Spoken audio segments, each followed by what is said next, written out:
Amém. Pai, obrigado, Deus, por podermos cantar todas as belezas do Teu Filho. Nós sabemos, Senhor Pai, oh Deus, estávamos apenas pensando em cada título do nome do Teu Filho e como a imensidão, Senhor Pai, oh Deus, de belezas a serem cantadas a respeito disso. Nós jamais vamos esgotar essas belezas com nossos cânticos.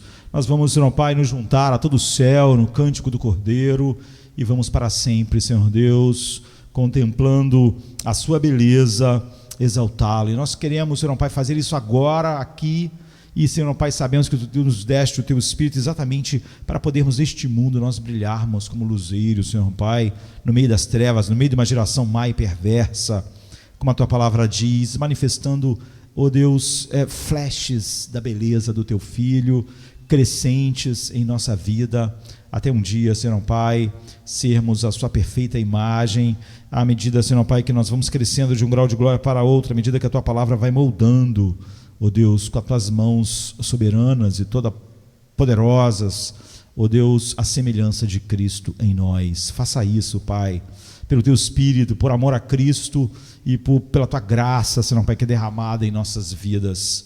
É o que nós Te pedimos em nome de Jesus. Amém.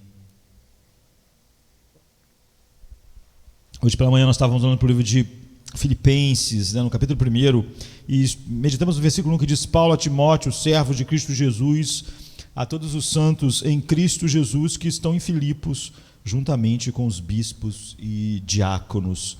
Eu queria ler alguns versículos mais, apesar de só olharmos, não vamos olhar tudo que esses versos contêm, quem sabe outro dia, não é?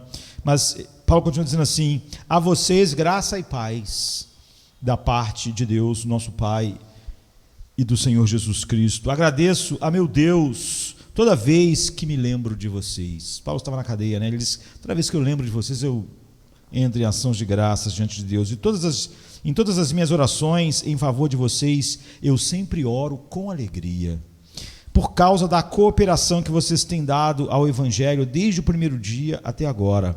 Eu estou convencido de que aquele que começou a boa obra em vocês vai completá-la até o dia de Cristo Jesus.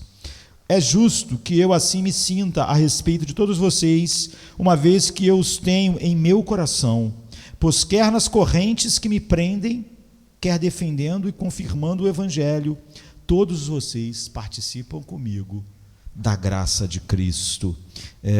Como eu disse, nós não podemos olhar todos esses versos, mas em nosso estudo hoje pela manhã nós vimos como a situação enfrentada por aqueles primeiros cristãos a situação deles é estranhamente semelhante à nossa. O mundo era um lugar totalmente hostil, a cultura deles era totalmente hostil, difícil como agora, na verdade, mais brutal, né? Só o estado do apóstolo Paulo, na fundação dessa igreja, nos mostra isso. Portanto, essa é uma carta que tem um tesouro infinito de sabedoria para nos ensinar. Nós vimos como seu grande tema é alegria em Cristo, alegria no Senhor, e isso é o tom, e nosso chamado especial como cristãos é manifestar isso que o apóstolo Paulo está dizendo aqui. E nós manifestamos essa alegria em Cristo, esse gozo em Cristo, essa paz em Cristo, ou roubando as palavras de Pedro, essa alegria indizível, quando a gente mostra isso, se a gente mostra isso. Paulo diz que essa é a maneira como nós brilhamos no mundo. É porque mais ninguém tem isso no nosso mundo. Então ele diz, a gente viu, para que sejais irrepreensíveis, filhos de Deus, sem mancha, no meio de uma geração má e perversa, no meio da qual vocês brilham como luzes no mundo. A alegria de vocês, o deleite de vocês, a paz de vocês, aí em Filipos, brilha como uma luz no meio dessa geração sem Deus. E isso para todos nós, como Paulo está dizendo aqui, logo no início, que ele está acorrentado, mas ele está brilhando. Você vê, eu oro com alegria, eu estou feliz. Então, esse é o primeiro chamado dos cristãos.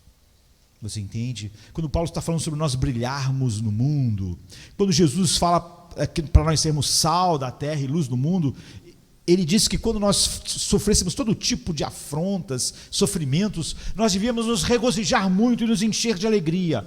É a mesma coisa, você vê, tanto Paulo como Jesus está dizendo que nós brilhamos como um luzeiro no mundo infeliz e sem paz, a nossa paz e alegria transbordar claramente diante do mundo, lá no interno, lá no fundo do poço do coração, onde ninguém vê. Não, é algo evidente. Então, por isso, é como uma luz, é como as estrelas no céu à noite. E nós devemos destacar nesse momento, nesse mundo moderno, mostrar aos outros como ter sucesso numa vida nas mesmas circunstâncias que as outras pessoas estão vivendo. Como viver uma vida que está sempre indo de um grau de glória para outro, em viver em plena satisfação e alegria, estando na cadeia, estando nas situações em que eles estavam, e é assim que mais da beleza de Cristo fica evidente para o mundo, porque não são só as nossas palavras, as pessoas realmente veem que há algo em nós que não há em mais ninguém. Então, para mim, esse é o primeiro passo e o melhor caminho. Hoje, como todos sabemos, o mundo não está muito disposto a ouvir palavras, não é? Ou pregação. Muitas pessoas nos dizem que não se interessam em teologia e dogmas, e o mundo se tornou algo mais psicológico. Ele quer ver só coisas que façam ele se sentir bem, e nós sabemos que a mensagem, a princípio, da cruz, ela não faz isso com o homem, e ela, em vez de massagear o ego, dizer coisas que o homem que endeusa a si mesmo gosta de ouvir, ela diz coisas opostas. Então a mensagem da cruz é um escândalo e é uma loucura, não é? Então isso não quer dizer que o mundo não verá nada a não ser isso. A Bíblia diz que aqueles para quem o Espírito Santo chama, então isso será o poder de Deus, não é? Mas nós vivemos num mundo cínico e não quer ouvir, não é? Mas quando você vive uma vida triunfante, não havia como os guardas acorrentados a Paulo não perceberem que ele era uma pessoa diferente de todos os presos que eles já tinham guardado. Era impossível não perceber a guarda pretoriana, não é? Que era a elite que guardava Paulo. Eles não tinham como não perceber que aquele era uma pessoa totalmente diferente, da mesma maneira que os guardas romanos e o centurião nunca crucificaram alguém como Jesus, que disse as coisas que ele disse, que enfrentou a crucificação como ele enfrentou. Então, a guarda pretoriana, os homens que eram obrigados a ficar acorrentados ao apóstolo Paulo, nunca tinham visto alguém como ele. Paulo estava brilhando como luz no meio da escuridão. Aqueles homens sabiam como os seres humanos reagem à miséria, que era a cadeia romana, e eles viam no apóstolo Paulo algo totalmente diferente. Então, quando você vê uma vida triunfante, uma personalidade claramente vitoriosa, você presta atenção. Como você, inevitavelmente, presta atenção no meio da escuridão, em qualquer luz. Qualquer luz na escuridão chama a atenção. Então, os primeiros cristãos venceram o mundo antigo, além de ser pela palavra do seu testemunho, eles venceram simplesmente sendo cristãos. O que causou um espanto no Império Romano, naquela cultura, era que os cristãos venceram sendo cristãos. A diferença entre eles e aquelas pessoas era muito nítida, era muito clara, era como luz e escuridão.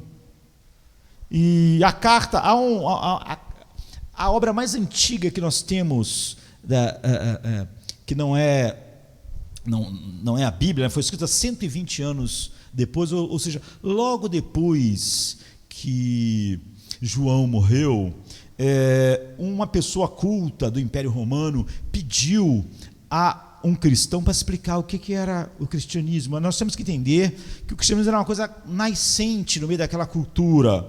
E então a carta de Diogneto foi escrita há 120 anos depois de Cristo, logo depois que João morre. E quem escreveu nós não sabemos.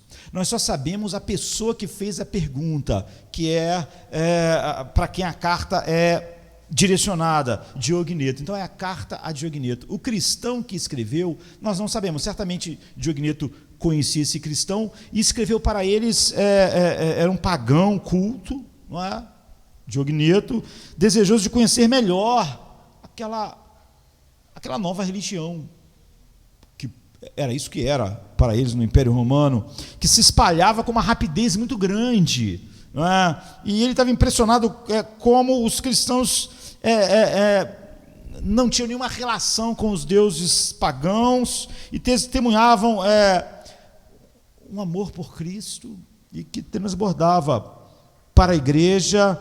E ele queria entender que tipo de culto era aquele, o que acontecia. E então deixa eu ler aqui um pequeno trecho da resposta do cristão para Diogneto, que ficou famosa como a carta, não é, a Diogneto. Ele diz assim: excelentíssimo Diogneto, vejo que te interessas em aprender sobre o Evangelho e que muito sábia e cuidadosamente te informaste sobre os cristãos. Qual é esse Deus no qual confiam e como o veneram, para que todos eles desdenhem do mundo, desprezem a morte e não considerem os deuses que os gregos reconhecem, nem observem a crença dos judeus? Que tipo de amor é esse que eles têm uns pelos outros? E finalmente, por que essa nova estirpe ou gênero de vida apareceu agora e não antes? Aprovo esse teu interesse e peço a Deus, o qual preside tanto o nosso falar como o nosso ouvir, que me conceda dizer de tal modo que, ao escutar, te tornes melhor e assim, ao escutares, não se arrependas aquele que te falou, ou seja, ele que estava escrevendo. Ele diz assim, então: os cristãos não se distinguem dos demais homens, nem pela terra, nem pela língua, nem pelos costumes. Ou seja, eles vestem as mesmas roupas, falam as mesmas línguas, trabalham nos mesmos lugares. Eles não se diferem nem em parte alguma, habitam cidades peculiares, nem usam algum tipo de língua distinta, nem vivem uma vida de natureza singular. Está dizendo o seguinte: eles não têm uma linguagem própria ou moram todos numa mesma cidade. Não, eles vivem a mesma vida que todas as pessoas, usam as mesmas roupas. Nenhuma doutrina desta natureza deve a sua descoberta à invenção ou conjectura de homens de espírito inquieto, né, filósofos. Nem defendem, como alguns, uma doutrina humana, baseada no ser humano, né, humanista. Habitando cidades gregas e bárbaras. Eles estão tanto em cidades gregas, romanas, bárbaras, conforme coube aquilo que Deus determinou para cada um deles, e seguindo os usos e costumes das regiões, no vestuário, no regime alimentar e no resto da vida. Revelam unanimemente uma maravilhosa e paradoxal constituição no seu regime de vida político-social, ou seja, eles realmente não comem nada diferente, não se vestem de maneira diferentes, eles habitam pátrias próprias, mas como peregrinos. Participam de tudo como cidadãos, trabalho, né? E tudo sofrem como estrangeiro. Ao mesmo tempo que eles trabalham e vivem como cidadão no país, né, na terra dele, que eles foram colocados por Deus, eles ainda assim participam de tudo, mas como estrangeiros. Toda terra estrangeira é para eles uma pátria, e toda pátria é uma terra estrangeira. Eles casam, como todos, e geram filhos, mas jamais abandonam a violência os recém-nascidos. O que era comum, abandonar filhos porque era mulher, porque você não queria, enfim, qualquer coisa você abandonava no mundo pagão. Servem-se da mesa, mas nunca do mesmo leito. Ou seja, eles compartilham o pão juntos, mas nunca a cama. Ou seja, eles estão afastados da promiscuidade sexual da cultura greco-romana. Servem-se da mesma mesa, mas não do mesma cama. Encontram-se na carne, mas não vivem segundo a carne. Moram na terra, mas são regidos pelo céu. Obedecem às leis estabelecidas e superam as leis em suas próprias vidas. Amam todos e por todos são perseguidos. Não são reconhecidos, mas são condenados à morte. Nós somos condenados à morte, já quem está escrevendo é um cristão respondendo a Diogneto, né? São condenados à morte mas eles ganham a vida. Eles são pobres, mas eles enriquecem muita gente. Eles carecem de tudo, mas em tudo eles vivem como tendo abundância. Eles são desonrados, e nas desonras eles são glorificados. Eles são injuriados, são também justificados. Eles são insultados, mas bendizem. Eles são ultrajados, mas eles prestam as devidas honras. Fazendo bem, os cristãos são punidos como maus. Fustigados, eles se alegram, como se recebessem a vida. São hostilizados pelos judeus como estrangeiros, são perseguidos pelos gregos, e os que os odeiam não sabem dizer qual é a causa do ódio que eles têm por eles. Numa palavra, o que a alma é no corpo, isso são os cristãos no mundo. A alma está em todos os membros do corpo, e os cristãos estão em todas as cidades do mundo. A alma habita no corpo, não é? Contudo, do corpo também os cristãos se habitam no mundo, mas não são do mundo, como a alma está no corpo, mas não faz parte do corpo. A alma invisível vela no corpo visível. Também os cristãos sabem-se que estão neste mundo, mas a fé deles permanece invisível. A carne odeia a alma, e apesar de não a ter ofendido em nada, a carne faz guerra à alma, só porque ele se lhe opõe a que se entregue aos seus prazeres. Da mesma forma, o mundo odeia os cristãos que não lhe fazem nenhum mal, porque se opõem aos seus prazeres pecaminosos. A alma ama a carne que a odeia, e os seus membros. A nossa alma ama o nosso corpo, e o corpo não ama a alma. É o oposto, né? A alma ama a carne que a odeia, e os seus membros. Também os cristãos amam os que os odeiam. A alma está encerrada no corpo, e todavia ela é que sustenta o corpo. Também os cristãos se encontram retidos no mundo como um cárcere, mas eles é que sustêm o mundo. A alma imortal habita numa tenda mortal. Também os cristãos habitam em tendas mortais, esperando a incorrupção nos céus.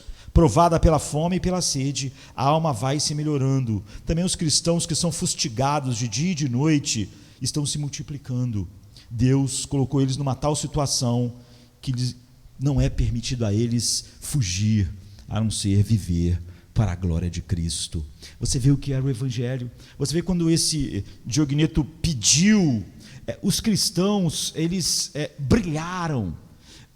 Eles realmente, você vê que o que Diogneto está fazendo ao perguntar a esse cristão e receber essa resposta incrível, não é? Nesse documento famoso, você vê que Diogneto está pedindo a razão de por que os cristãos eram assim. E a resposta é incrível. Então, o amor mútuo fluindo do deleite deles em Deus, e da alegria e a paz deles enquanto eles eram fustigados. Você vê que ele usa a alma, deseja o bem do corpo, mas o corpo guerreia contra a alma. Assim os cristãos são uma bênção para o mundo, mas o mundo odeia eles sem motivo. Então, esse espanto, dessa alegria, dessa paz, ou seja, os cristãos, o grande impacto que eles causaram no Império Romano foi sendo cristãos. E essa, sem dúvida, é a principal necessidade hoje. Nossos vizinhos, nossos colegas de trabalho, nossos companheiros no Brasil, em todos os lugares do mundo, precisam ver cristãos sendo cristãos, tendo paz, alegria, no meio da aflição. Você vê no meio da perseguição, no meio de todas as coisas, como esse cristão anônimo está respondendo a Diogneto, demonstrar a homens e mulheres uma qualidade de vida que faz as pessoas realmente verem que algo os diferencia do mundo inteiro, de tal maneira que, por exemplo, um romano culto pede que seja explicado, porque ele não conseguiu entender. Então somos chamados para isso, e é algo que todos temos que fazer. Você vê, uma das coisas que é fundamental você fazer é o mundo ver a tua alegria em Cristo, é o mundo ver a tua paz em Cristo, e é o mundo que é colocado, vendo você nas mesmas misérias que o mundo tem que enfrentar, e ainda maiores por ser cristão, responder dessa forma. Paulo diz: quando vocês fazem isso, vocês brilham como luzeiros no meio das trevas. Por quê? Porque mas ninguém tem essa paz, mas ninguém tem essa alegria, mas ninguém tem essa vida. Essa carta então nos oferece um conforto incomparável, porque ela nos diz como nós podemos,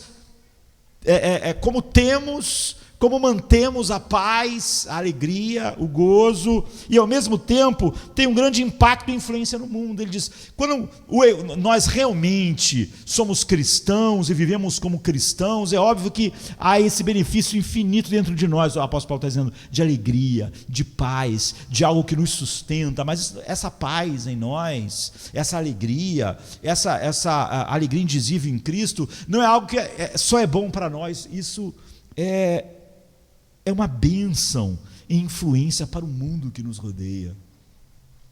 Esse é o grande tema da epístola, e como a gente viu, o apóstolo trata de mostrar as várias dificuldades que a igreja dos Filipenses enfrentam, e as várias dificuldades que ele, Paulo, enfrenta. E depois ele nos mostra como o evangelho, é o que ele vai fazer na epístola, supera tudo. Cada uma das dificuldades são superadas de maneira superabundante mesmo, pelo Evangelho. Então, em certo sentido, ele começa a fazer isso, ele vai começar a fazer isso a partir do verso 12 do capítulo 1. E nós devemos perguntar por que Paulo não começa imediatamente. Por que em vez de sua saudação, introdução, em que ele fala sobre graça e paz, ele não passa imediatamente para o grande conforto que ele tem para oferecer. Então, isso é significativo, o apóstolo Paulo fazer isso, e a resposta é dada a nós da seguinte forma: o apóstolo ele tem que oferecer algo a nós, como em todas as outras epístolas, que só é possível com base em certos pressupostos. E é vital que a gente compreenda isso. Quando Paulo está falando sobre essa paz, que é o que caracteriza nós brilharmos como luzeiros no mundo, ou como Jesus usou a expressão, a nossa grande alegria em meio aos sofrimentos, nós seremos sal e luz na terra, essa coisa extraordinária que o apóstolo nos diz nessa carta, isso é verdade para ele e para os filipenses. Para Paulo e para os filipenses, que eram pessoas diferentes, de temperamentos diferentes, de culturas diferentes. Paulo era um judeu, não é? Culto, mas ele também era um cidadão romano, culto também, não é? Havia toda espécie de pessoas diferentes na igreja dos filipenses, escravos. Paulo nasceu um homem livre, mas havia pessoas lá que eram escravas e pessoas enfim, que trabalhavam de maneira brutal para o Império Romano. A igreja era composta de várias pessoas, e Paulo está dizendo: isso é verdade para mim, é verdade para todos vocês em Filipos, é verdade para todos os cristãos.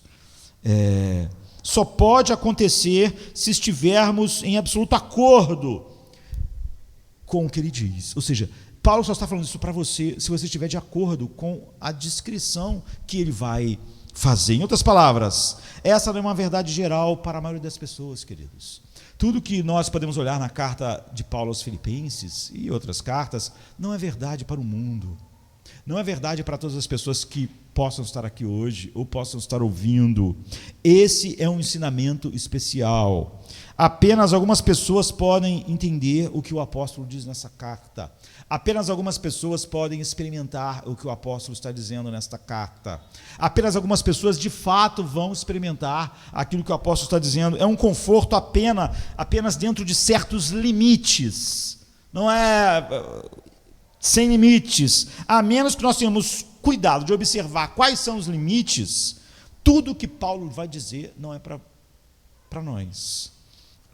Tudo que o apóstolo tem a dizer vai ficar fora de lugar, e em última análise vai ser completamente inútil. Ou seja, se algumas coisas não forem verdade sobre você, tudo que ele disser não é inútil para você ou para mim. Em todas essas epístolas, nós descobrimos que a ajuda prática e o incentivo oferecido são sempre baseados na doutrina. E Paulo sempre dá conforto a partir de certos princípios que ele estabelece antes, doutrinariamente. Então isso é claro e necessariamente algo básico e direto para todos nós, porque muitas pessoas acham que a Bíblia não funciona para eles por algum problema com a Bíblia, mas que o fato é que a Bíblia está falando para um grupo de pessoas peculiares, não é? E nós encontramos a explicação de muito do que, infelizmente, é verdade hoje na igreja e no mundo, não é? Porque muitas pessoas na igreja, e é óbvio no mundo, não estão dentro daquilo que é dito a respeito de como essas coisas são operadas no homem.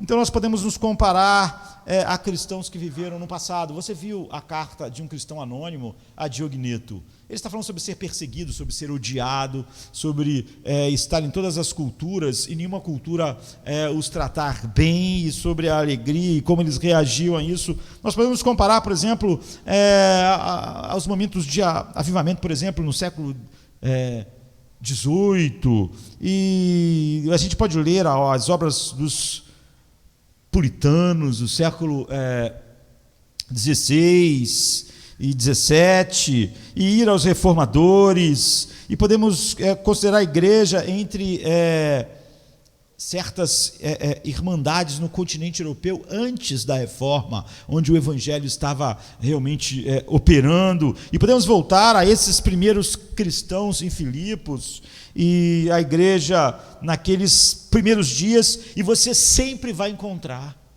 uma nota de entusiasmo e uma nota de triunfo.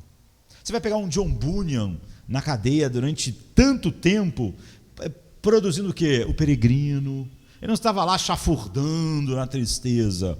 E tudo isso transborda em muitos hinos que nós conhecemos. Hoje, talvez os hinos estejam mais próximos disso do que o cristianismo dos nossos dias. E quando nos comparamos a esse tipo de experiência cristã, nós percebemos imediatamente o contraste impressionante da nossa época com o que está acontecendo aqui. E o que se deve isso? O que a igreja visível perdeu? Porque está sendo produzido exatamente a ausência dessa alegria, dessa paz, desse gozo, e na verdade a igreja se lança do pensamento do mundo para justificar o fato de que ela não é uma luz no mundo.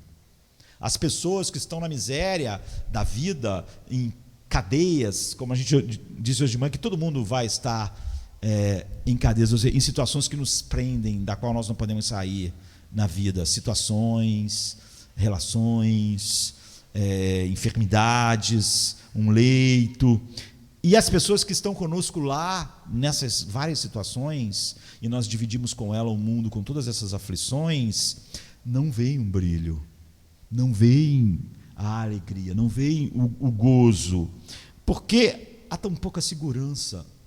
Porque é mais fácil você encontrar livros falando sobre como nós devemos lidar com a nossa insegurança, medo, desespero, ansiedade, do que falando sobre a nossa paz, a nossa, enfim, ou como lidamos vitoriosamente com essas coisas. Porque há tão pouca alegria, porque há tão pouco espírito, esse espírito de triunfo que o apóstolo Paulo está dizendo: eu oro, quando eu lembro de vocês eu me encho de alegria e começo a orar pelo que Deus está fazendo. Eu não quero que vocês se entristeçam por eu estar na cadeia, porque há pouco espírito de triunfo. Porque há pouco em todas essas coisas, Paulo diz o que? Na morte, na vida, na perseguição, nós somos entregues à morte todos os dias, nós somos como ovelha levada ao matador, mas em todas essas coisas nós somos muito mais do que vencedores, porque há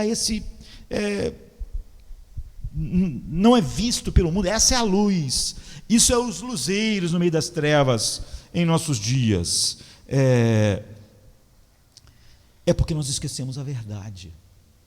ou nós misturamos a verdade. Nós esquecemos a doutrina, não tivemos o cuidado de sempre basear toda a nossa vida em certas considerações preliminares. Então a dificuldade que muitos de nós enfrentamos é que desejamos obter as bênçãos do Evangelho, mas não somos cuidadosos em saber de fato o que é o Evangelho, abraçar o Evangelho e olhar se nossas vidas são vidas de acordo com o Evangelho.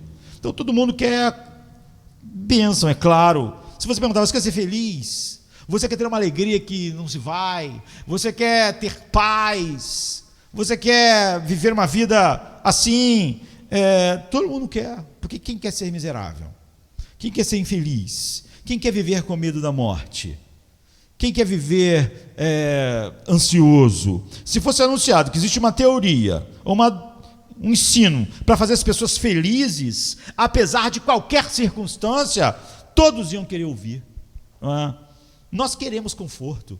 Quase todo mundo que vai procurar aconselhamento está querendo o quê? Conforto, está querendo felicidade. Nós queremos com facilidade. Nós queremos de uma maneira simples, nós queremos de uma maneira que se encaixe com o que nós somos. E agora me deixe deixar claro, antes de nós prosseguirmos, olhando esses detalhes no que Paulo ensina, é que isso nunca pode ser obtido nesses termos. Nós não nos surpreendemos, é óbvio, pelo fato de o mundo não ter isso, porque o mundo é a escuridão que é contrastada por aquelas estrelas brilhantes. O problema é que o céu está meio sem estrela na nossa geração, e a menos que nós aceitemos os alicerces, você não pode construir o edifício que Paulo disse que a vida cristã que suporta tudo, que sem os alicerces não há como você edificar um edifício que vai estar de pé em todas as circunstâncias. A menos que a gente comece com as pressuposições, nós nunca vamos chegar às conclusões corretas. E certamente, a menos que você observe as condições associadas a cada coisa que o Evangelho traz para nós, você nunca vai experimentar as bênçãos do Evangelho. O Evangelho, por exemplo, diz assim: não ameis o mundo. Se você amar o mundo, o amor do Pai não está em você. Se você ama o mundo, você não tem os alicerces para a vida de amor a Deus, que vai produzir todas essas coisas acontecer. Então é por isso que Paulo, como um bom professor e um professor sábio, deve necessariamente passar esse tempo nos primeiros 11 versículos, antes de começar com a situação concreta, a nos dar um pouco de alicerce. Então deixe-me colocar dessa forma: essa epístola não foi escrita para o mundo, para sermos mais claros. Paulo não começa assim, mas a todos, ele começa assim: a todos os santos em Cristo Jesus que estão em Filipos com os bispos e diáconos. São para essas pessoas. Tudo o que ele vai falar aqui são para os santos em Jesus Cristo. Todo mundo que não estiver dentro dessa descrição, não há nada que Filipenses vai falar que vai ajudar, que vai dar nenhuma paz, nenhuma alegria, nenhum gozo, nenhuma alegria que se sustenta em todas as condições. Você vê, isso é limitado. O Novo Testamento, em geral, ele não tem nada a dizer para o mundo. Não tem nada para dizer sobre paz, alegria e gozo para quem não tem Cristo como o deleite do coração. Não tem nada para dizer. Se você pegar alguém no mundo e falar assim: o que você pode falar para essa pessoa para ele ter paz? Não tem nada para dizer. O Novo Testamento, que é a única coisa, o Evangelho, que é a única coisa que eu vou pregar, não tem nada para dizer para o mundo sobre felicidade, paz, vitória sobre a ansiedade. Não tem nada.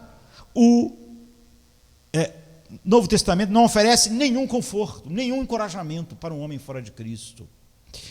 Então sempre começa com o Evangelho, e somente quando as pessoas são alcançadas por isso, podem experimentar essas e outras coisas que o Evangelho traz.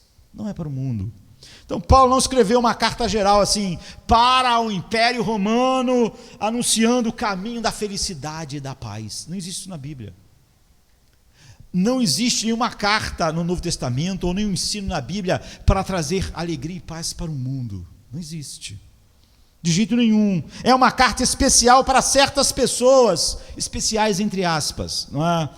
E ela se baseia em argumentos e em fundamentos básicos. A primeira coisa, então, a considerar é esta: a quem Paulo está falando isso? A quem Paulo diz sobre essa vida maravilhosa que ele vai retratar na carta aos Filipenses? Quem pode ser feliz em qualquer situação? Vamos colocar assim: quem pode ter paz em qualquer situação? Quem pode ter descanso, experimentar a paz, a alegria em qualquer situação? Quem é o homem que pode dizer, para mim o viver é Cristo? Quem é o homem que pode dizer, aprendi, é o que ele vai dizer aqui nessa carta, né? A estar contente em toda e qualquer situação? Quem pode? Quem pode falar assim? A resposta é que apenas pessoas que se enquadram em determinado padrão. Não é algo para o mundo. O apóstolo está escrevendo sua carta aos cristãos, portanto, a menos que você esteja perfeitamente claro na sua mente o que define ser um cristão, você nunca vai obter os benefícios que deveríamos obter dessa obra inigualável que é a carta de Paulo aos Filipenses, ou qualquer outro ensino da Bíblia. Então essa é a primeira coisa que a gente deve fazer. O próprio apóstolo diz isso. Ele faz um grande esforço para definir exatamente quem são essas pessoas, como elas são, o que devem continuar a ser pelo fato de elas serem de fato isso, sabendo que, do contrário, nunca vão conhecer os benefícios que ele está falando. Ele quer deixar claro isso. A primeira coisa, então, ao enfocarmos nosso estudo na epístola, por exemplo, é nos perguntar: o que é um cristão? Isso aqui é só para cristãos. Essa verdade de ter uma alegria e uma paz e um descanso que faz o homem brilhar como um luzeiro no meio de uma geração perversa, é só para cristão. Então nós devemos fazer essa pergunta constantemente, porque se errarmos aqui, se nós errarmos no que é um cristão, então vamos estar errado em tudo. Nada mais vai estar certo para nós. E se realmente muitas pessoas falam que o sermão não ajudou ela, que a Bíblia não ajudou ela, então não ajuda mesmo. Eu vou até assim já ajudar as pessoas que não querem perder tempo. A Bíblia não ajuda homens que não foram levados a Cristo. Não há ajuda para os homens aqui. As pessoas perguntam: por que eu não estou tão feliz? O que devo fazer para alcançar essa felicidade? A resposta é que devemos ser cristãos. Devemos estar dentro nos conformar à definição bíblica do que é ser cristão. Todas essas coisas acontecerão se você for cristão, como a noite segue o dia. Entende o que Paulo está dizendo? Não importa, a menina lá era escrava, ela é cristã. Então, como a noite segue o dia, essas verdades vão ser reais para ela. Mas o carcereiro é muito violento, o passado dele é de violência, e essas coisas estão na mente dele. Como é que ele pode ter paz quando ele lembra de todas as coisas que ele fez? Então, a questão é essa, assim, ele é cristão? Então, como a noite segue o dia, essas coisas vão ser verdade para ele. A Lídia é uma mulher de negócios, ela precisa viajar e fazer negócios, a vida é muito agitada, as viagens são difíceis e ela tem que negociar. A questão ela é uma vendedora de púrpura, né? Mas ela é cristã? Então, se ela é cristã, como a noite segue o dia, isso vai ser verdade na vida dela, na vida do carcereiro, na vida da menina que era escrava. Então, quais são as características do verdadeiro cristão? Como nós sabemos se somos ou não? O apóstolo nos diz aqui 3 coisas sobre o cristão, e a primeira é que o verdadeiro cristão, ele participa da graça de Deus. antes de Paulo começar a aplicar isso, ele dá esses alicerces para nós. Ele diz assim no verso 7, todos vocês são participantes da graça comigo. Todos vocês, se são cristãos. Alguém pode dizer assim, mas eu não sou participante da graça. Então, você não é cristão. Todos vocês são participantes da graça comigo. Agora, sem dúvida, essa é uma das coisas mais incríveis, extraordinárias que podem ser ditas sobre um cristão. Ou seja, ele é uma obra da graça. Eu sei que algumas pessoas hoje em dia falam sobre a graça, sobre as doutrinas da graça, e depois dizem que alguém pode ser cristão sem essas verdades, mas não pode. Porque nós somos cristãos, porque nós somos participantes da graça. É o que nos faz cristãos. O cristão é alguém que está sob a graça e o favor soberano de Deus. E o que é a graça? Bem, num certo sentido, a graça é uma palavra tão maravilhosa que é muito difícil definirmos. Nós podíamos simplesmente dizer de maneira simples de que é um favor soberano e imerecido de Deus, e mas a graça ainda é mais. Paulo, escrevendo sobre esses membros da igreja em Filipos, ele diz, vocês são participantes comigo desta graça, deste favor que Deus concedeu a todos nós que estamos em Cristo. O que então isso nos diz sobre os cristãos? Nos diz que Deus, lá no céu, que vê perfeitamente e supervisiona tudo o que acontece no mundo que ele criou, em suas grandes multidões de pessoas, todas as quais nasceram em pecado e em iniquidade. Ele olha com especial favor para aquelas que ele chamou, aquelas que ele deu ao seu Filho na eternidade. Isso significa que Deus nos vê de uma maneira diferente e tem uma atenção, eu não sei se essa palavra a gente pode usar para Deus, mas o nosso vocabulário é limitado. Ele vê de uma maneira e se preocupa conosco de uma maneira especial, não é? E o Antigo Testamento às vezes expressa isso de uma maneira diferente. Por exemplo, em Amós 3:2, diz assim, de todas as famílias da terra, a vós somente eu conheci. Portanto, todas as vossas injustiças visitarei. Deus, é óbvio, de todas as famílias da terra, só a vocês eu conheci. Não é que Deus, sendo onisciente, não conhece todos os homens, o coração de todos os homens. O que ele está dizendo é que só nesse ele tem um interesse especial. Não é? Ele colocou o amor em seu Filho, ele havia sido extraordinariamente favorável a eles e faria todas as coisas cooperarem para o bem final. Ele olhou para eles como um pai e derramou bênçãos especiais sobre eles. E Paulo diz que o cristão, que ele, se é cristão, ele participa disso. Todo o poder do amor e da misericórdia, da destra poderosa de Deus está envolvida na vida dessas pessoas. Vocês são participantes da graça junto comigo. Então isso eu afirmo, é um pensamento tão tremendo que a mente do homem está quase atordoada, é quase incompreensível para a imaginação. Mas que conforto isso dá, queridos.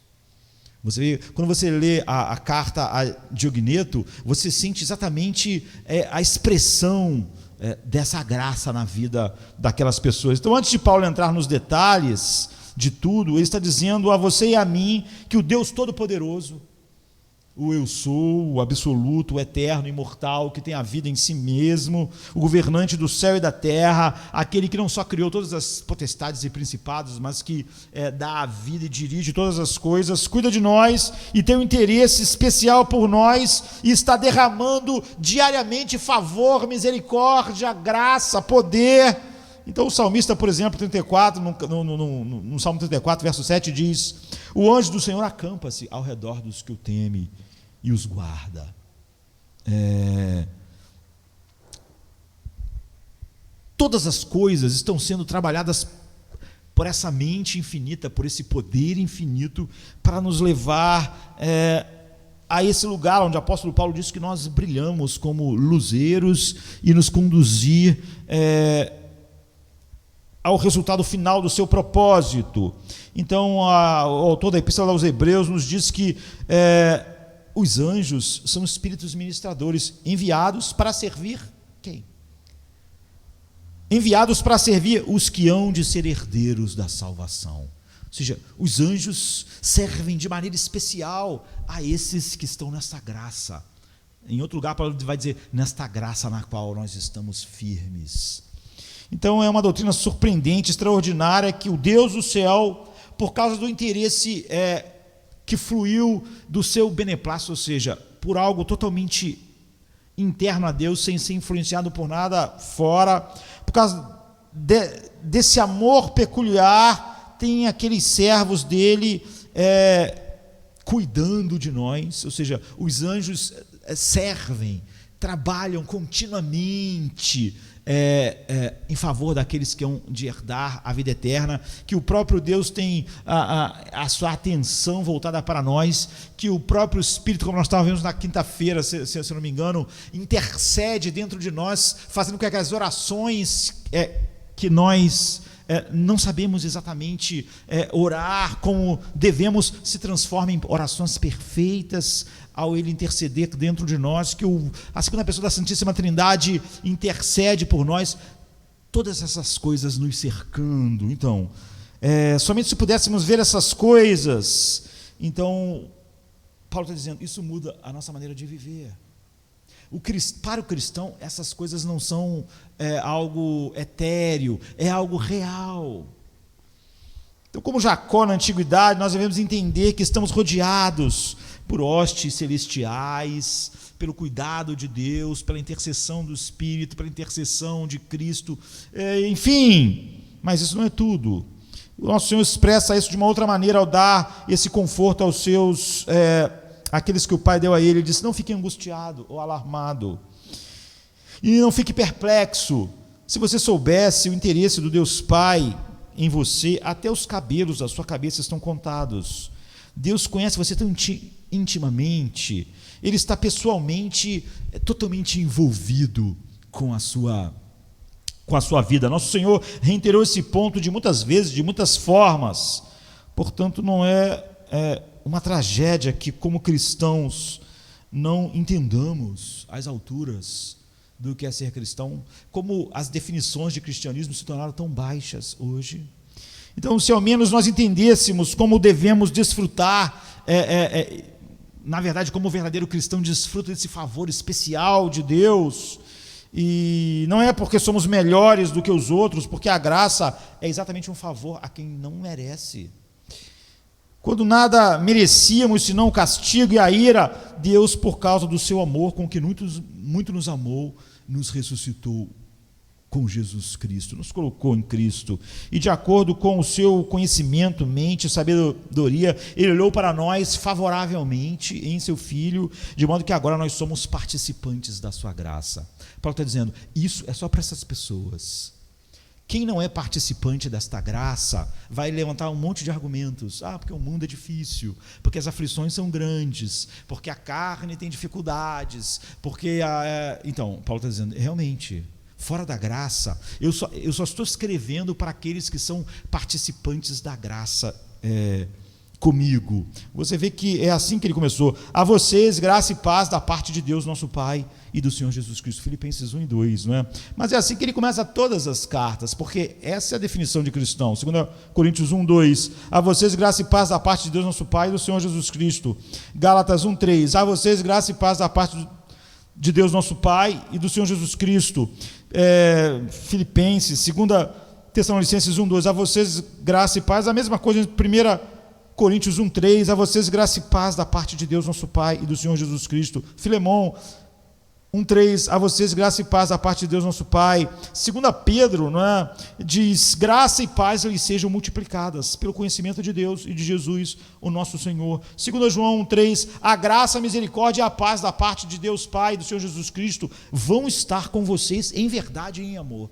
Você vê aqui, graça, misericórdia e paz. E em 1 Timóteo 1, 2, a Timóteo, meu verdadeiro filho na fé, graça, misericórdia e paz da parte de Deus Pai e de Cristo Jesus, o nosso Senhor.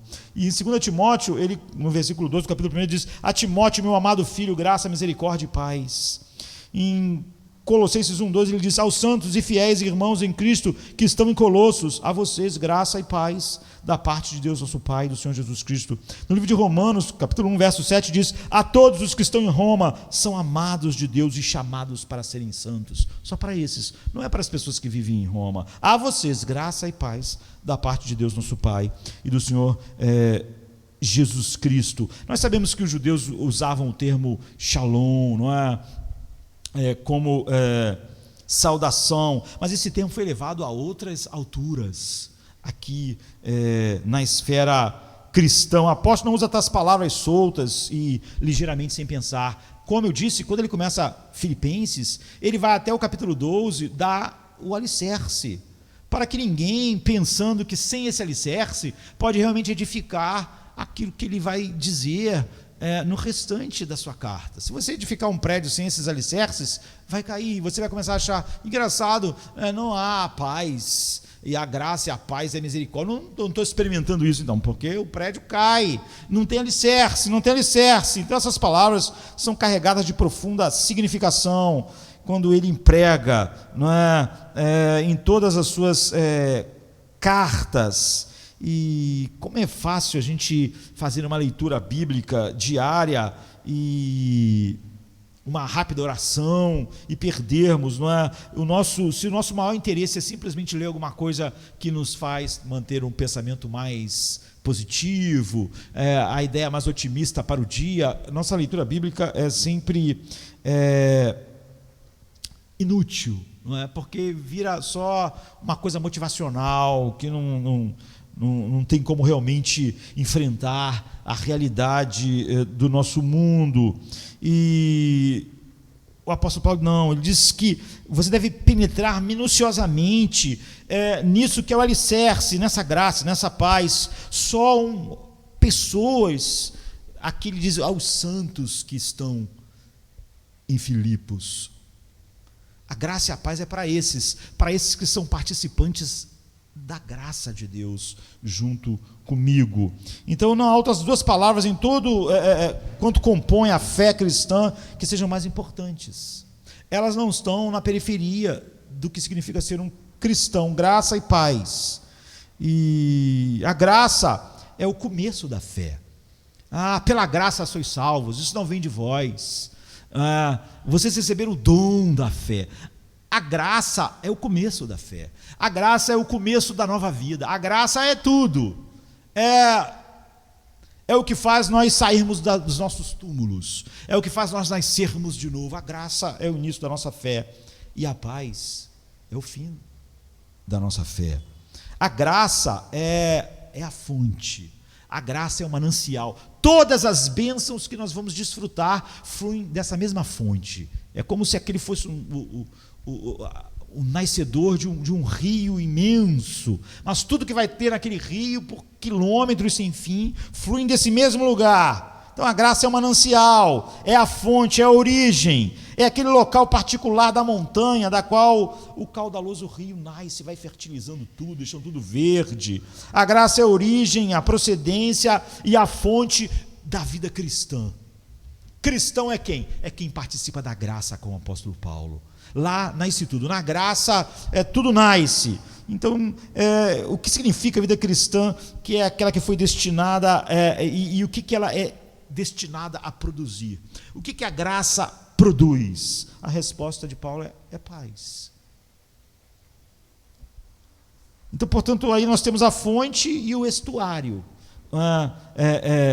levando ao mar o começo e o fim. Sempre que algo começa na graça de Deus, leva para a paz de Deus. É essencial então que a gente leve às nossas mentes, dia após dia, essas duas palavras. É por isso que Paulo sempre começa com elas. É por isso que ele termina com elas também. Então, graça é um termo notoriamente difícil, como eu disse, de definir.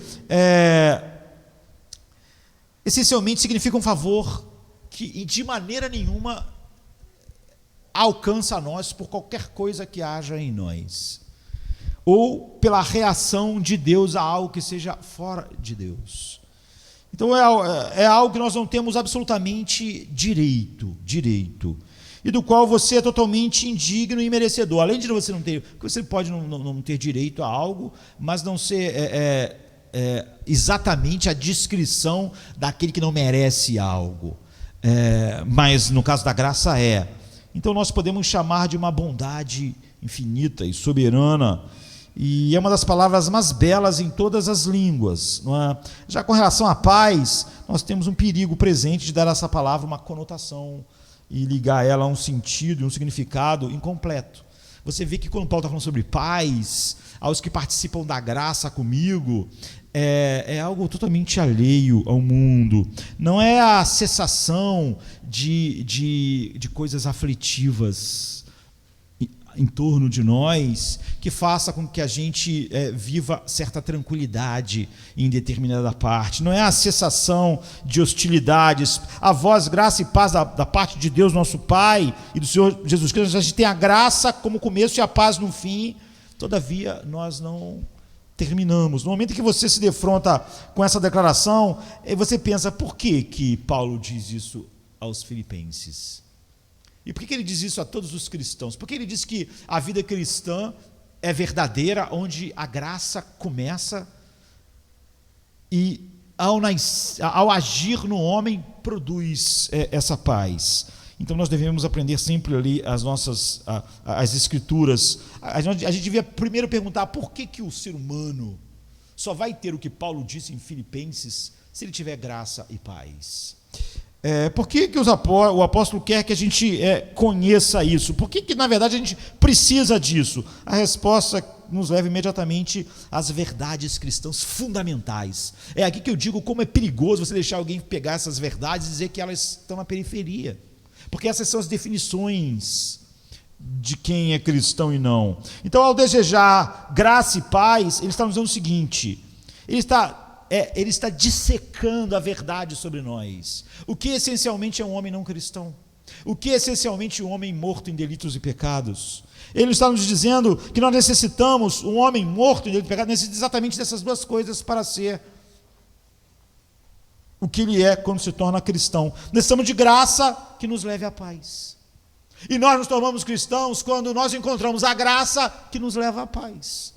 Porque o homem é o que é em consequência da sua queda, da queda e do pecado. O que isso significa, em detalhe, é exposto plenamente pelo apóstolo, mas na frente. O homem em Deus desfrutava de coisas que estão totalmente perdidas. O homem pecado é inimigo de Deus.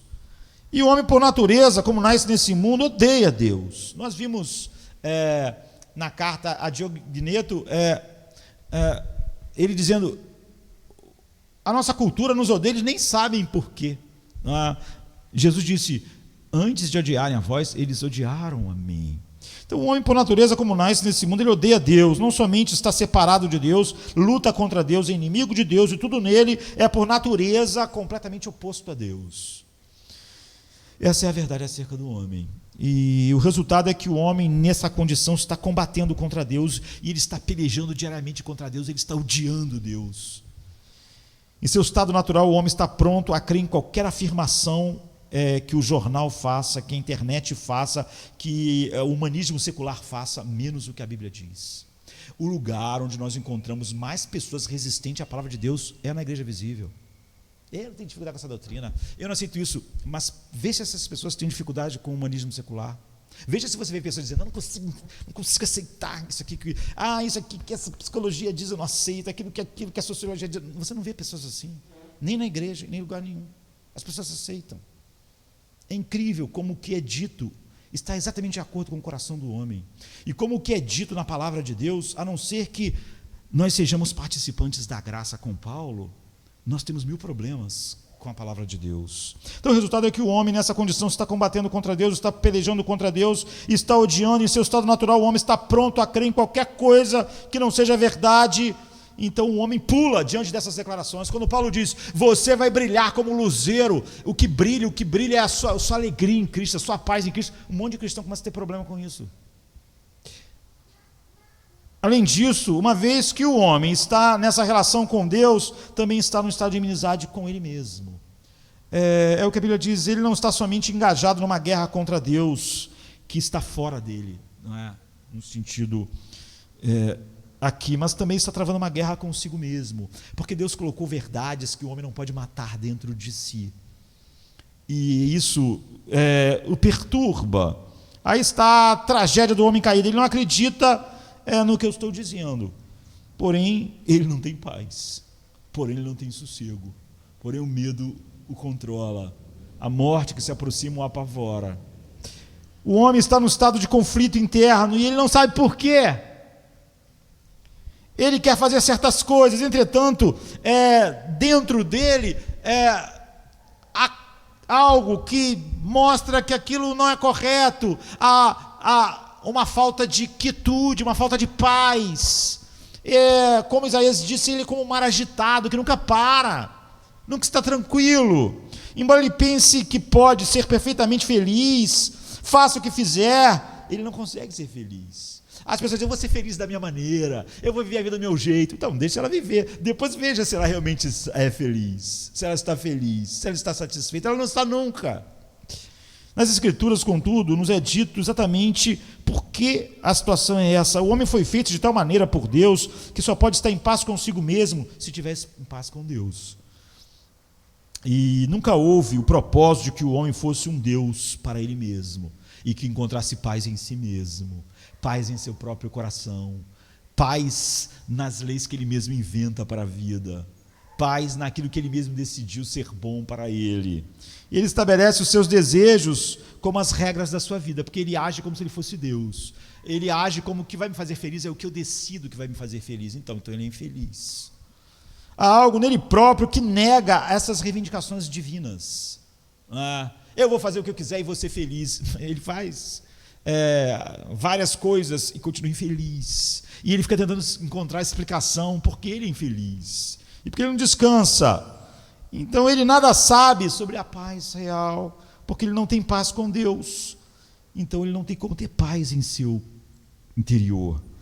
Você vê, tudo que Filipenses vai dizer não vai ajudar essas pessoas. Não. Devido ao pecado, todos nós somos autocentralizados, egocêntricos e ficamos voltados para nós mesmos, firmados no ego, no qual colocamos num pedestal e julgamos as coisas sendo boas ou não conforme elas vão se encaixar no nosso ego. Essa é a nossa grande inimizade contra Deus, que nunca se encaixa. Mas cada um de nós está fazendo a mesma coisa. Assim, há uma guerra entre deuses. O que é a sociedade? É uma guerra entre deuses. Por que ela não fica em paz? Porque deuses não podem viver em paz. Todos eles estão reivindicando que todos escutem o desejo dele. Todos estão reivindicando que todos façam o que ele quer. Só que todos os deuses estão fazendo isso. Então, inevitavelmente, o resultado é a confusão, discórdia, infelicidade entre homem, entre homem e si mesmo, porque não há paz. Quando a Bíblia começa, que o cristão começa com a graça, é por causa do estado do homem, e é por causa desse estado que não há nenhuma paz. E o homem tenta explicar o seu quinhão de outras maneiras, mas ele não consegue. Ele tem 1000 teorias psicológicas, sociológicas, ele não consegue explicar. Ele nunca consegue chegar ao resultado, ele nunca consegue chegar a nenhum tipo de paz, nem para ele, nem para as pessoas que o cercam. Ele então está cheio de culpa, e tudo que ele quer dizer é que ele não é culpado. Ele tem que dizer o tempo todo que ele não é culpado, porque ele sabe que é. E ele vai ridicularizar qualquer regra que o faça culpado, mas ele continua se sentindo culpado a si mesmo, infeliz. E, por exemplo, não fazer julgamentos morais é a essência do que Freud filosofou. Não fazer nenhum julgamento moral. A culpa ela nunca é algo verdadeiro. A culpa é algo estranho, da qual nós temos que nos livrar, mas o homem não consegue. Então a grande mensagem da Bíblia é que, embora o homem tenha caído em pecado e se tenha metido nesse estado de angústia, Deus, por graça, tira homens desse lugar onde o homem mesmo jamais pode sair. E quem faz isso é a graça. A graça é a fonte de todas as coisas diferentes que um homem em si mesmo poderia experimentar. E o que Paulo está dizendo é isso: vocês são participantes da graça de Deus comigo. Então, sempre essa graça vai levar à paz. Então, toda a mensagem do Evangelho é introduzida pela palavra graça. Graça significa que, apesar de tudo o que estive dizendo sobre o homem, Deus ainda graciosamente, soberanamente, está operando em nosso favor. Então, vocês não vão entender o significado da palavra graça se não aceitarem plenamente o que eu disse sobre o homem em pecado. O que Paulo disse. Esse é o erro, explica porque o conceito moderno sobre graça é tão superficial e inadequado. As pessoas dizem que elas estão sobre a graça de Deus, mas elas nunca são levadas à paz, nem ao gozo, nem ao deleite em Cristo, porque elas não sabem o que é graça e por que o homem não tem essas coisas, e o que a graça de Deus faz. Então, se vocês quiserem dimensionar a graça, vocês vão precisar dimensionar a profundidade do pecado. Quando o homem enxerga a profundidade do pecado, ele começa a entender o poder infinito da graça de Deus. A graça é aquilo que diz ao homem que, apesar de tudo o que o caracteriza, Deus olhou para ele com favor em Cristo. É completamente merecido, o homem não lhe faz jus, mas essa é a mensagem da expressão a vós graça. Então Deus, a ação de Deus aqui, nós não temos direito e nem merecemos em seu amor condescendente. Paulo então diz assim em Efésios 1, 4 e 5, porque Deus nos escolheu nele antes da criação do mundo para sermos santos e irrepreensíveis em sua presença, e em amor nos predestinou para sermos adotados como filhos por meio de Jesus Cristo, conforme o bom propósito da sua vontade. E, por exemplo, em Romanos 5, Paulo diz assim: Cristo morreu por nós, sendo ainda nós pecadores, logo muito mais agora, sendo justificados pelo seu sangue, seremos salvos da ira, porque se nós, sendo inimigos, fomos reconciliados com Deus pela morte do seu Filho, muito mais estando já reconciliados, seremos salvos pela sua vinda. Ele diz que nós éramos não somente pecadores, mas inimigos. Todas essas coisas a graça resolveu. Então o Evangelho assevera que, a despeito da nossa inimizade contra Deus, ele deu o seu Filho para que essas pessoas participassem do benefício da sua glória, da sua infinita paz, da sua infinita alegria.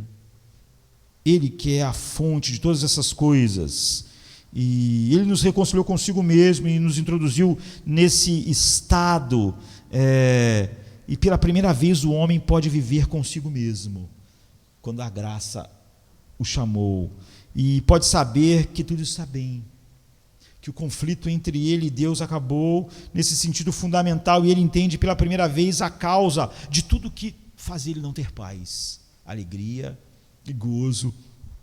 Ele percebe que não eram as condições do mundo, não eram as situações, era essa inimizade. Agora, eu não preciso entrar em mais detalhes aqui. À medida que a gente considera a definição de Paulo, a gente vê que ele desenvolve essa questão, e talvez seja melhor adiarmos os detalhes para Paulo mesmo explicar. Mas eu devo fazer essa pergunta, a gente já indo para o final. Você sabe que está desfrutando do favor de Deus? Você sabe que é alguém que está junto, quando Paulo diz assim, vocês participantes da graça de Deus comigo? Então, você entende como você deve estar nessa posição especial, privilegiada, que nem outro ser humano está? Os cristãos, eles reagem a tudo diferente, porque eles estão numa situação diferente de todos à sua volta, apesar do que está acontecendo. Então você está ciente, como diz o profeta no Antigo Testamento, os olhos do Senhor contemplam toda a terra, buscando ocasião para te abençoar. Ou seja, Deus está sempre, tem um plano eterno, sempre para lhe fazer o bem. Quando isso é verdade no coração, o que isso gera? Se o Criador, o Deus Todo-Poderoso, está sempre ocupado em fazer tudo para o meu bem, então eu tenho o quê? Eu tenho paz. Agora, a menos que nós comecemos com esse entendimento preliminar, nós seremos incapazes de seguir a argumentação do apóstolo Paulo no resto da carta. Em certo sentido, nós antecipamos parte, ou uma parte do seu argumento. E se eu estou nessa posição especial e recebi o favor de Deus, se tudo o que temos considerado é verdade, onde quer que eu vá, na cadeia, fora dela, no trabalho, ou sem trabalho, doente ou com saúde, seja quais forem as circunstâncias, eu tenho certeza, como Paulo diz em Romanos 8,31, que Deus é por mim. Deus nunca está contra mim. O ser mais poderoso, na verdade, o autor de todas as coisas é por nós e não contra nós. Todo o problema era que durante a nossa vida, por natureza, nós estávamos contra Deus e Deus estava contra nós. Mas agora não. Se eu estou nessa posição especial como filho de Deus, participando como Paulo na graça e no favor de Deus, então eu saberei que aconteça o que acontecer, eu estou protegido, eu estou guardado, eu estou seguro. Mas deixe-me passar a segunda coisa que o apóstolo nos fala do cristão, que é um santo. Todo cristão só é cristão porque é participante dessa graça, desse poder infinito, do favor de Deus. A segunda coisa é que se ele é um cristão, ele é santo. Às vezes assim, Paulo a Timóteo, servo de Jesus Cristo, a todos os santos. A carta aos Efésios é só para quem está na mesma graça que Paulo e servos de Jesus Cristo, a todos os santos em Cristo Jesus que estão em Filipos com os bispos e diáconos. Por outro lado, aqui está uma palavra que muitas vezes é uma pedra de tropeço para muitas pessoas. Não é? Essas bênçãos são oferecidas somente aos santos. E se isso eu devo ser alguma coisa antes para desfrutar dessa bênção, se torna óbvio. Deve ser muito claro sobre o que é um santo e o que não é um santo.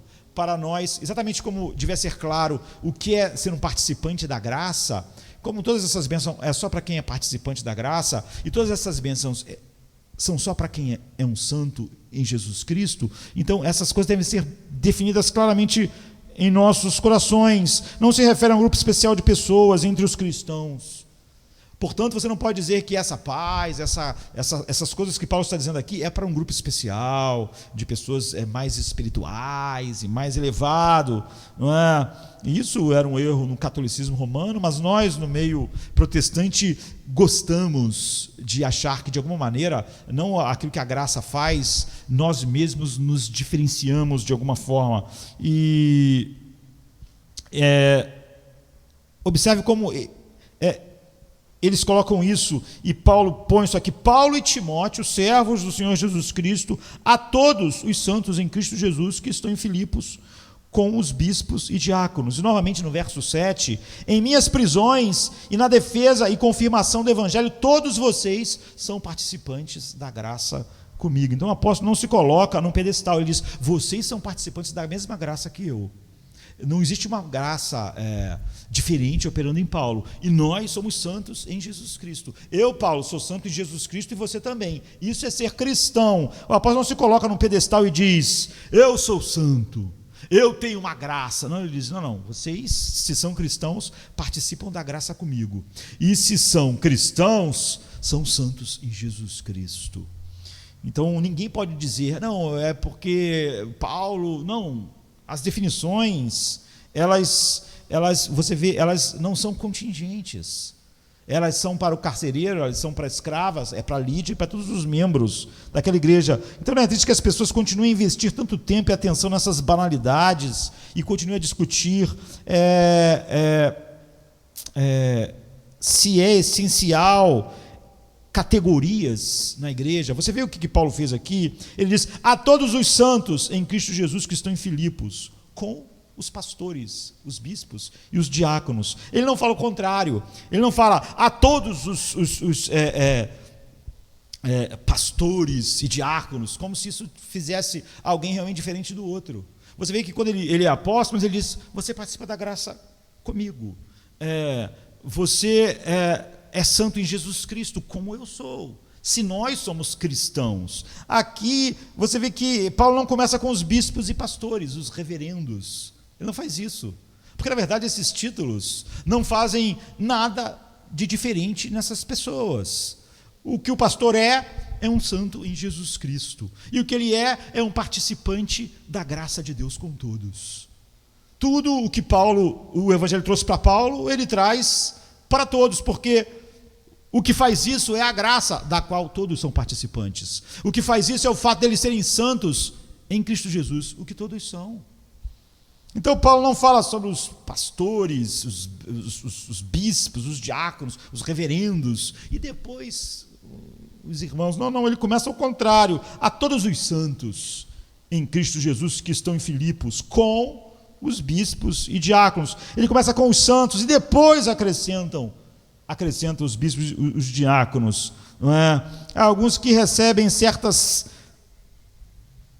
posições necessárias, não é? Mas é uma tragédia que quando o mundo está no estado que está hoje,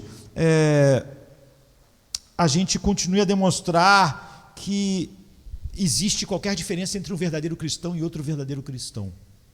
E diversas categorias. E muitas pessoas fazem isso gostando disso, porque eles querem se colocar naquelas categorias de cristão que não tem nada a ver com as definições bíblicas. Ele não tem a paz que Paulo tinha, e ele também não conhece nada de que quando é forte, então, de quando é fraco, então é forte, ou seja, no meio das aflições, a graça é suficiente. E ele diz que ele é assim porque ele não está nas dimensões que Paulo está.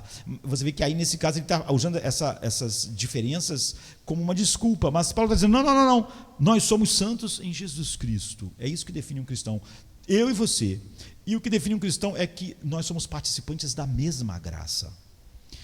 A essência da igreja é que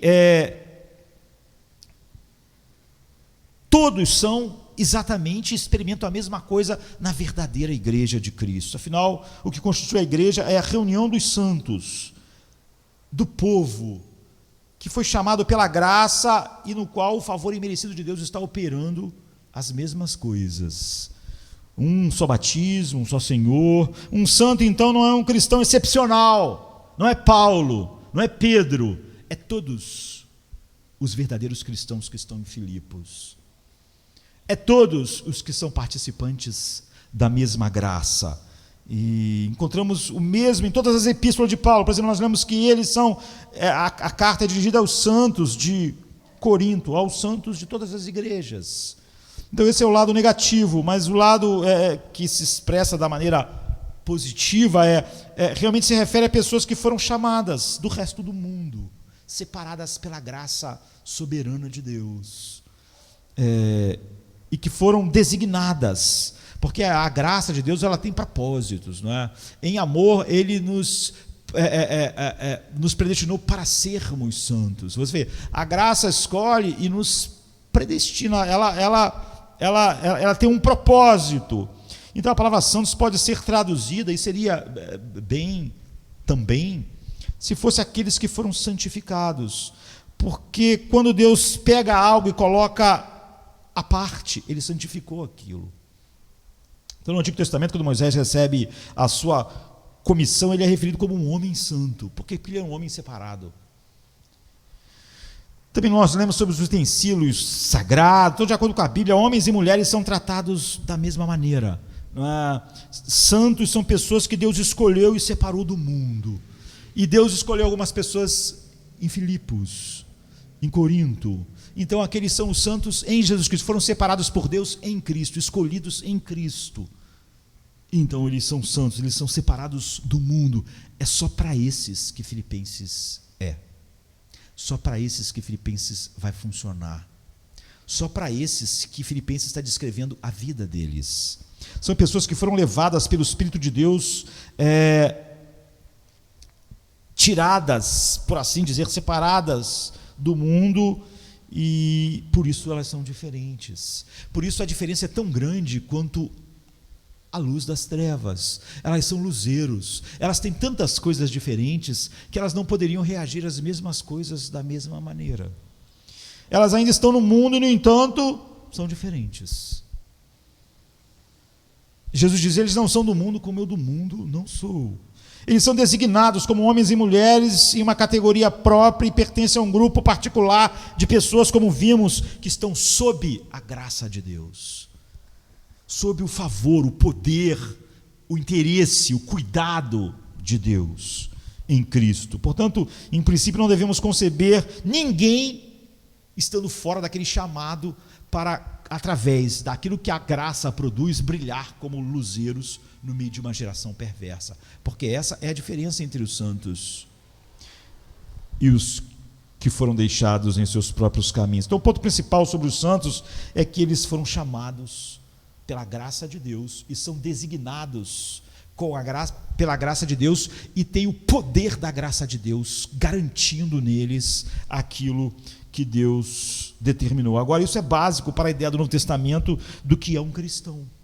Você vê as definições da Bíblia de um cristão, é muito diferente do que as pessoas fazem. Há pessoas que dizem que alguém não vai ter nenhuma dessas coisas e ainda é um cristão, mas não a Bíblia. Quando Paulo escreveu aos Gálatas, ele agradeceu a Deus por sua maravilhosa graça em enviar seu filho para morrer por nós. Então Paulo diz, e essa é a sua descrição do cristão, para nos livrar do presente século mau, para nos separar, para nos livrar de tudo aquilo que controla todas as pessoas.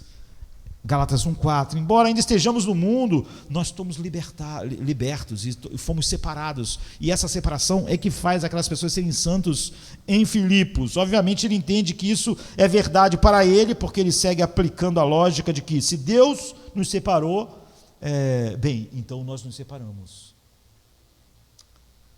Ele me separou para a salvação. O mundo exterior está debaixo exatamente do oposto do que é a salvação, que é a ira de Deus. Mas Deus, por seu próprio favor imerecido, olhou para mim, me chamou para me salvar daquela situação, e Ele me levou para o reino do Filho do seu amor. Então o que acontece é que, se eu entender isso, então a minha tarefa em todo o tempo, porque Deus me separou, eu também me separo. E o que faz essa separação final entre eu e o mundo? É que um morreu por todos, logo todos morreram, para que aqueles que vivem não vivam mais para si mesmos, mas para aquele que por eles os amou e se entregou por eles. Deus me chamou para um serviço. Então, se eu digo, eu fui separado, eu sou santo, Deus me separou para um propósito, eu vou em que direção? Do propósito. Não faz nenhum sentido eu falar assim, Deus me escolheu em Cristo, e aí eu não vou para o propósito que a escolha leva.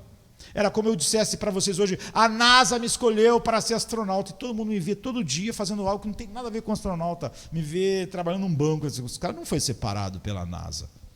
Ele conta isso para as pessoas que foi separado pela NASA, que vai fazer viagens, porque a gente vê que a vida dele não tem nada de astronauta. Ele não é alguém que está sendo preparado para nada, ele não vai a lugar nenhum, nunca vai sair de Campo Grande, que dirá sair da atmosfera da Terra. O que ele diz é pura balela. Dizer que Deus me separou para um propósito, e nunca esse propósito aparecer na minha vida, é óbvio que não faz sentido. Então é um consolo maravilhoso nessa epístola, é verdade, mas é para os santos, para aquelas pessoas que estão cientes de que foram separadas, e que porque foram separadas, elas mesmas, é por isso que João diz assim, todos aqueles que têm nele essa esperança, eles mesmos, eles se separam de todas as coisas que são contrárias à esperança que há neles. E é para essas pessoas e mais ninguém. A carta aos Filipenses são para os que estão na mesma graça do apóstolo Paulo e que são santos. Mas para encerrar, todos nós dizemos que gostaríamos de morrer a morte dos justos. Quem fala isso na Bíblia, por exemplo, em Números 23:10, é Balaão. Eu desejaria morrer a morte do justo. Mas é óbvio que você não vai morrer a morte dos justos se você não vive como um. Não é? O problema é que nós queremos só morrer a morte dos eleitos, mas não queremos viver a vida deles. Nós queremos morrer para estar para sempre com o Senhor, mas não queremos estar com Ele agora. Nós queremos morrer para sempre amarmos Jesus, não queremos amá-lo agora.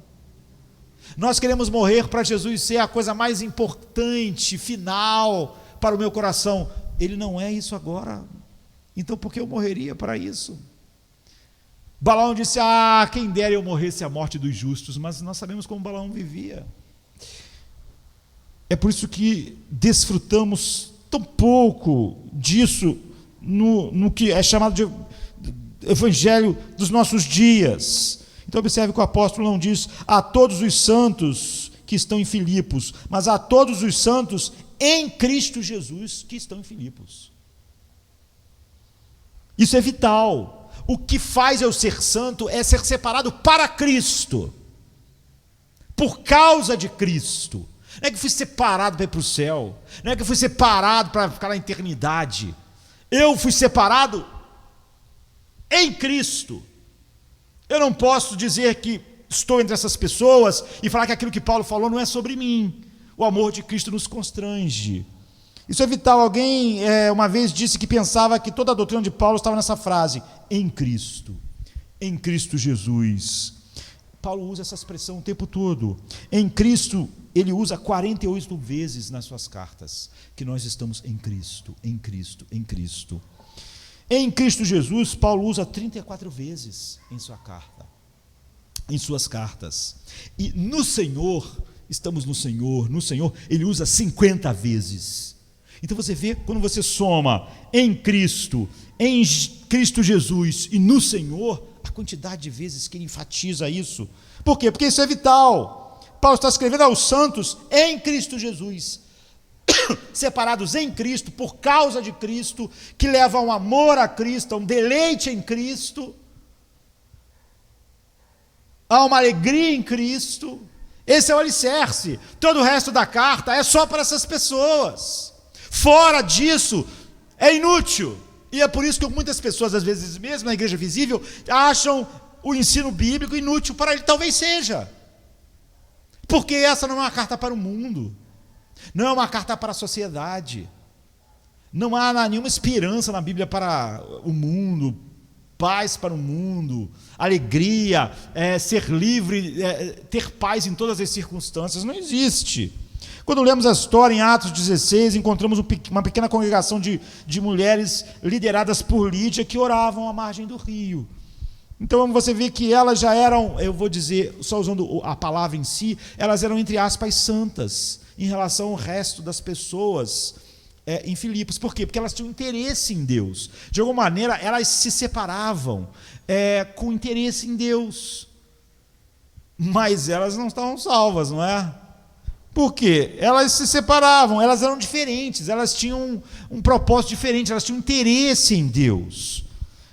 Nesse sentido, qualquer um pode ser, entre aspas, santo. Você se separa para algo com um grupo de pessoas ou sozinho, sei lá. Aqui Lídia estava lá, mas só depois. Elas não conheciam o Evangelho. Ele diz: santos em Cristo Jesus. E com isso ele quer dizer que agora nós somos membros de Cristo. Cristo é absolutamente essencial para tudo que Paulo vai dizer daqui para frente.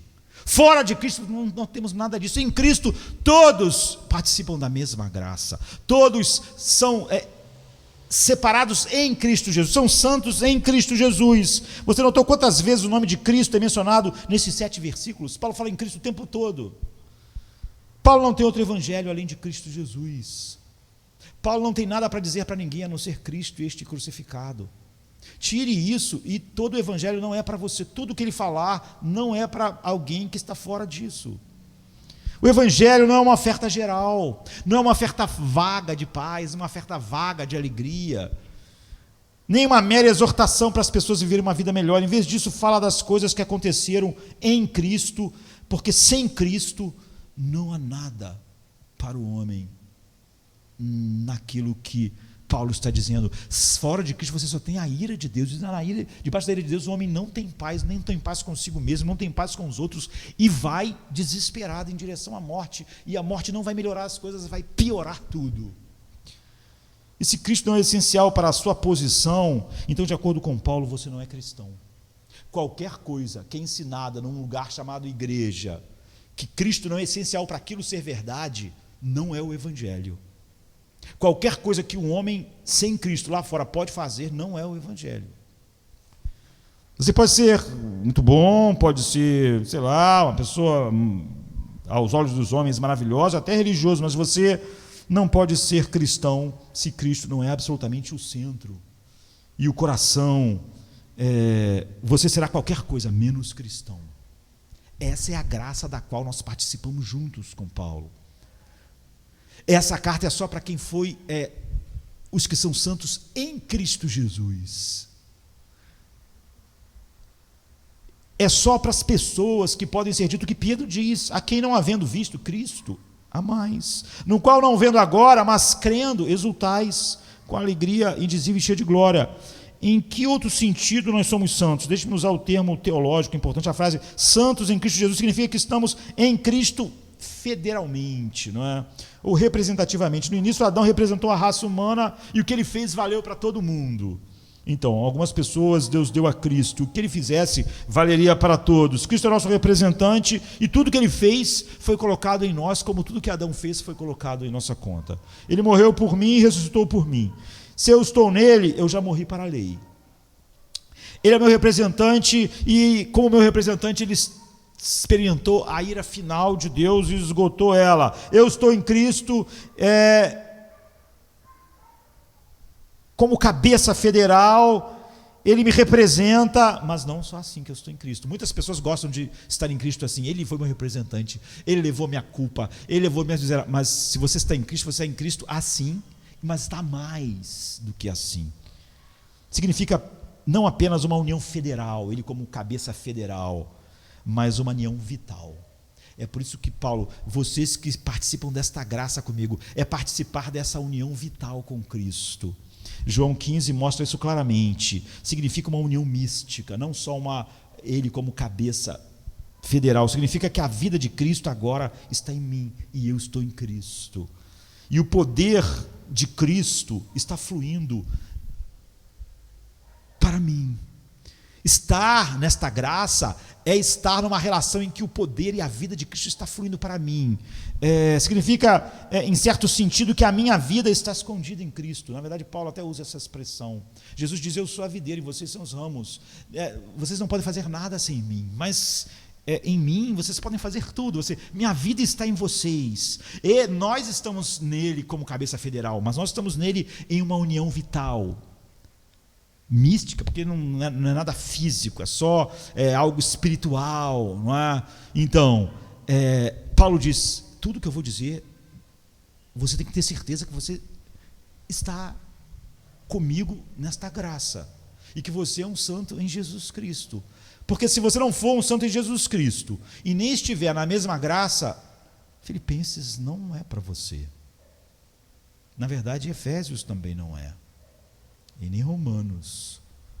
Então o apóstolo pergunta: o que é a igreja? A igreja é o corpo de Cristo e os membros de cada um em particular. 1 Coríntios 12, 27. Cristo é o cabeça, nós somos o corpo. E como o sangue que flui por meio dessa união é a vida infinita de Cristo em nós. Nós somos os ramos da videira, e a videira impulsiona a seiva em nós, há uma união mística, somos santos em Cristo Jesus.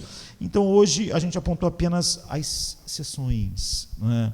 Cada uma dessas definições deve ocupar um sermão à parte, por causa de como elas são vitais.